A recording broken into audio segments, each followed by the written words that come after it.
प्रधानमंत्री नरेंद्र मोदी अद्य British समकक्षेण Boris Johnson इत्यमुना समं मन्त्रणां करिष्यति। अन्तर्जालाधृते संवादावधौ उभौ नेतारौ महामार्याः उन्मूलनाय मिथः सहयोगं वैश्विक प्रयासविषयं समेत्य नैकेषु हितविषयेषु चर्चां करिष्यतः। प्रधानमन्त्रिणा नरेंद्र मोदिना कृता कोविड-19 महामार्याः स्थितौ समीक्षा। महामारीं परास्तुं स्वीकृताः महत्वपूर्णनिर्णयाः।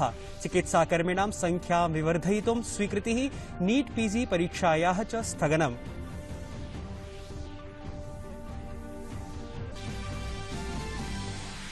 देशे अनवरतं सूच्यौषधाभियानस्य तृतीये चरणे 18 वयोवर्षतः 44 वयात्मकजनेभ्यः प्रदीयते सूच्यौषधम्। अस्मिन् चरणे 15,000,000 जनेभ्यः सूच्यौषधम् अधिगतम्। अधुना यावत् अभवत् 88 लाख जनानां सूच्यौषधीकरणम्। गृहमन्त्रालयेन पश्चिमबंगाल प्रशासनात् प्रतिवेदनं याचितम्। निर्वाचनानन्तरं राज्ये विपक्षिदलस्य कार्यकर्तृणः विरुध्य आक्रमणस्य सूचनाविषये प्रतिवेदनं प्रस्तोतुम् आदिष्टमस्ति। भाजपादलेन श्वः राष्ट्रव्यापी विरोधप्रदर्शनस्य कृता घोषणा। अभिवादे, अहमस्मि नीतीश भारद्वाजः। अत्र भवतीनां च स्वागतं डीडी न्यूज़ वार्ता प्रसारणेऽस्मिन्। अथ वार्ताः विस्तरेण। प्रधानमन्त्री नरेंद्र मोदी अद्य ब्रिटिश समकक्षेण बोरिस जॉनसन इत्यमुना समं मन्त्रणां करिष्यति। अन्तर्जालाधृते संवादावधौ उभौ नेतारौ महामार्याः उन्मूलनाय मिथः सहयोगं वैश्विक प्रयासविषयं समेत्य नैकेषु हितविषयेषु चर्चां करिष्यतः। सम्मेलनस्य घोषणां कुर्वन् विदेशमन्त्रालयः अकथयत् यत् समयोऽयं बहुआयामी रणनीतिकसम्बन्धानां संवर्धनस्य, पारस्परिकहितपरेषु क्षेत्रीयप्रकरणेषु सहयोगसंवर्धनस्य एकः महत्वपूर्णः अवसरः भविष्यति। विदेश मन्त्रालयेन कथितं यत् सम्मेलनावधौ अग्रिम 10 वर्षावधये एकः व्यापकः इति उपक्रमः प्रकाशयिष्यते। एतदनुसारी अग्रिम 5 दशकेषु भारत ब्रिटेनयोः सहयोगात्मकं मार्गं भूयोऽपि दृढं करिष्यति। कोरोनायाः द्वितीय लहरीं सम्मुखीकर्तुं केन्द्रशासनं सर्वात्मना प्रयतते। प्रशासनेन स्वास्थ्य व्यवस्थायाः निरीक्षणम्, आवश्यक औषधीनां सामग्रीणाम्, ऑक्सीजन इति प्राणवायोः च आपूर्तिः क्रियते। एतदतिरिच्य अनेन आश्वासितं यत् देशे टीकाकरण अभियानम् अनुवर्तयितुं सूच्यौषधनिर्मातृ समवायाः विनिर्दिष्टाः सन्ति। अपरतः चिकित्सकानाम् अन्येषां च स्वास्थ्यकर्मिणाम् उपलब्धतां सुनिश्चेतुं प्रधानमन्त्रिणा नरेंद्र मोदिना गतदिने नैके पदक्षेपाः विहिताः। एतेषु नीट पीजी परीक्षायाः स्थगनमपि अन्यतममस्ति। प्रधानमंत्री जी के लेवल पर ह्यूमन रिसोर्सेज, मेडिकल जो हमारे रिसोर्सेज हैं उनको कैसे और बढ़ाया जाए ताकि हम कोविड-19 मैनेजमेंट के जिस तरह से बढ़ते हुए केसेस हमारे सामने हैं उसको मैनेज कर सकें। उसके अंतर्गत कई निर्णय लिए गए हैं, जिसमें मुख्य निर्णय है कि जो नीट और पीजी का एग्जाम है इसको कम से कम 4 महीने के लिए पोस्टपोन किया जाएगा, यानी कि 31 अगस्त से पहले नहीं किए जाएंगे। कोविड प्रबंधने सेवारतेभ्यः जनेभ्यः न्यूनातिन्यूनं 100 दिनात्मक कोविड दायित्व निर्वहनानन्तरम् आगामिनिषु नियमितासु शासकीय वृत्तिषु प्राथमिकता प्रदास्यते। एतादृशेभ्यः सर्वेभ्यः 100 दिनात्मक कोविड दायित्व निर्वहनानन्तरं प्रधानमंत्री विशिष्ट कोविड राष्ट्रीय सेवा सम्मानं प्रदास्यते।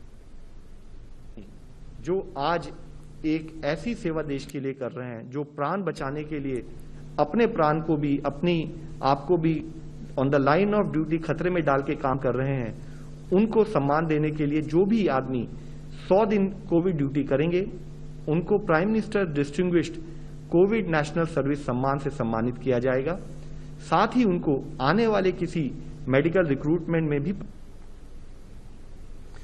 प्रधानमंत्री नरेंद्र मोदी नौसेनाध्यक्षेण करमबीर सिंहेन सह उपवेशनमेकं विहितवान्।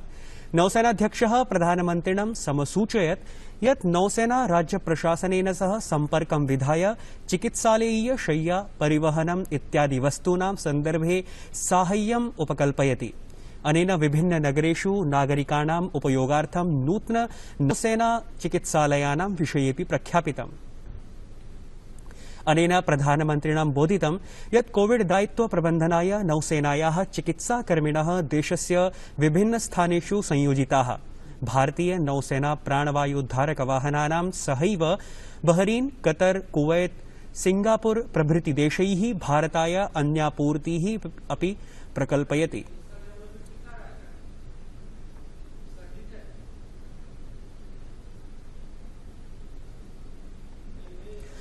कोरोना महामारीम् अभिलक्ष्य शिक्षा मन्त्रालयः मई मासे आयोजयिष्यमाणानां सर्वासाम् अन्तर्जालीयेतर परीक्षाणां स्थगनाय निर्दिष्टवान्।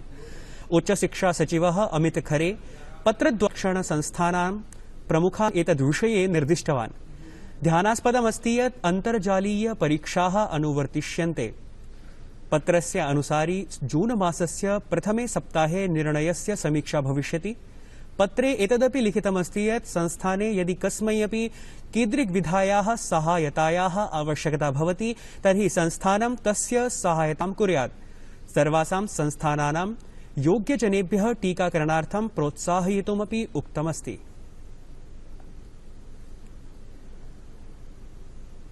दिल्लीस्थ अखिल भारतीयायुर्विज्ञान संस्थानस्य निदेशकः डॉ रणदीपः गुलेरियाः उक्तवान् यत् गृहे एकान्तवासे ये रुग्णाः सन्ति तेषां प्राणवायुस्तरं यदि न्यूनं भवति तदा ईदृक्लक्षणानि चिकित्सालयगमनस्य आवश्यकतायाः संकेतं ददति। अनेन कथितं यत् सीटी स्कैन बायोमार्कर्स इति परीक्षणानां दुरुपयोगं भवति। अनेन स्पष्टीकृतं यत् संक्रमणस्य सामान्यलक्षणयुतजनानां कृते ईदृक् परीक्षणेन कोऽपि लाभः नास्ति। अगर हम देखें तो सीटी स्कैन आजकल बहुत ज़्यादा लोग करा रहे हैं और ये सोचते हैं कि जब भी उनकी कोविड पॉजिटिव रिपोर्ट आई तो एकदम सीटी करा लें। सबसे मैं पहले ये कहना चाहूँगा कि शुरू में सीटी कराने का कोई फ़ायदा नहीं है। माइल्ड जो आपको अगर इन्फेक्शन है, माइल्ड कोविड है, तो सीटी से कोई फ़ायदा नहीं है। सीटी में कुछ पैचेस आएंगे। कई स्टडीज़ हुई हैं। एक स्टडी हुई है जिन्होंने एसिम्टोमेटिक लोगों में सीटी देखा और ये पाया कि 30 से 40% एसिम्टोमेटिक लोग जिनको कोई लक्षण नहीं है, सिर्फ उनका कोविड पॉजिटिव है, उनके सीटी में भी कुछ पैचेस आते हैं और वो अपने आप बिना ट्रीटमेंट के खत्म हो जाते हैं। दूसरा, इसका नुकसान समझने की जरूरत है। अगर हम एक सीटी कराते हैं, it is equivalent to almost 300 to 400 chest x-rays कि बार बार स्पेशली यंगर एज ग्रुप में सीटी कराने से risk of cancer in later life increases. इसलिए मैं यही कहूंगा कि अगर आपको कोई सिम्टम नहीं है, माइल्ड डिजीज है और सैचुरेशन ठीक है, तो प्लीज सीटी ना कराएं। सीटी तभी कराने की जरूरत पड़ती है अगर आपको मॉडरेट इलनेस है और आप हॉस्पिटल में एडमिट हो रहे हैं, और अगर डाउट हो तो पहले चेस्ट एक्सरे कराना चाहिए, उसके बाद ही सीटी स्कैन कराएं। देशे प्रवर्तमानस्य कोरोना संक्रमणस्य आपदायां विभिन्न देशैः अनवरतं साहाय्यम् उपकल्प्यते। अमेरिकादेशः अपि अनवरतं भारतस्य साहाय्यं कुर्वन्नस्ति। अस्मिन्नेव श्रृंखलायां भारताय अमेरिकापक्षतः 1.25 लक्षमित रेमडेसिविर औषधयः समुपलब्धाः। विदेशमन्त्रालयस्य प्रवक्त्रा अरिन्दम बागचिना अमेरिकादेशस्य सहयोगस्य स्वागतं विहितम्। मध्यप्रदेशे सर्वेपि अधिमान्यता प्राप्त पत्रकाराः अग्रिमपङ्क्तौ वर्तमानकर्मकरत्वेन घोषितम्। राज्यस्य मुख्यमन्त्रिणा शिवराज सिंह चौहानेन कथितं यत् अतीवापत्काले स्वीय प्राणां संकटापन्ने सति स्वधर्मस्य निर्वाहं कुर्वन्तः सन्ति। अतः ते अग्रिमपङ्क्तौ वर्तमानकर्मकरत्वेन इत्युद्घोषणाय निर्णयः अस्माभिः स्वीकृतः। अशेषे देशे कोरोना प्रकोपः अतितरां वर्धते। सद्यस्तन सूचनानुसारि विगते अहोरात्रावधौ 3 लक्षाधिकाः कोविड रोगिणः स्वस्थीभूताः। इत्थं सम्प्रति स्वस्थतामितिः प्रतिशतं 81.77 संजाता अस्ति। वर्तमानकाले आहत्य 42,613,000 लक्षमिताः कोरोना रोगिणः विभिन्नस्थलेषु उपचार्यन्ते। अपरतः विगते अहोरात्रावधौ अशेषदेशे 17,403,000 जनाः कोरोना कारणात् मृत्युमुपगताः। कोरोना मृत्युमितिः 1.10 मिता संजाता अस्ति। तत्रैव मृतकानां प्रवर्ध्य 59,918,2 लक्षमिता संजाता अस्ति। अत्रान्तरे कोरोना महामारीं विरुध्य अनुवर्तमाने संघर्षे विगते अहोरात्रावधौ टीकाकरण अभियानान्तर्गतं 47,300 रोधिसूच्यौषधं प्रदत्तम्। देशे अधुनावधि आहत्य 7,98,297,170,15,कोटिमितेभ्यः जनेभ्यः इदं सूच्यौषधं प्रदत्तम्। गृहमन्त्रालयेन पश्चिमबंगाल प्रशासनात् प्रतिवेदनं याचितमस्ति। निर्वाचनानन्तरं राज्ये विपक्षिदलस्य कार्यकर्तृणः विरुध्य आक्रमणस्य सूचनाविषये प्रतिवेदनं प्रस्तोतुम् आदिष्टमस्ति। अवधेयं यत् राज्ये मतगणनायाः अनन्तरं हिंस्रघटनानां सूचना समधिगच्छति। गृहमन्त्रालयेन प्रोक्तं यत् सत्तारूढं प्रशासनं विपक्षिदलानां कार्यकर्तृषु विहितस्य आक्रमणस्य विस्तृतं विवरणं प्रेषयेत्। भाजपादलस्य अनुसारं पश्चिमबंगाले गते 24 होरावधौ संजात हिंसा घटनासु 9 जनाः मृताः। भारतीय जनता पार्टीति दलेन पश्चिमबंगाले नैर्वाचनिक परिणामान् अनन्तरं तदीय दलस्य कार्यकर्तृणः अभिलक्ष्य संजात व्यापक हिंसाचरणाय राष्ट्रव्यापी रोधाचरणाय घोषितम्।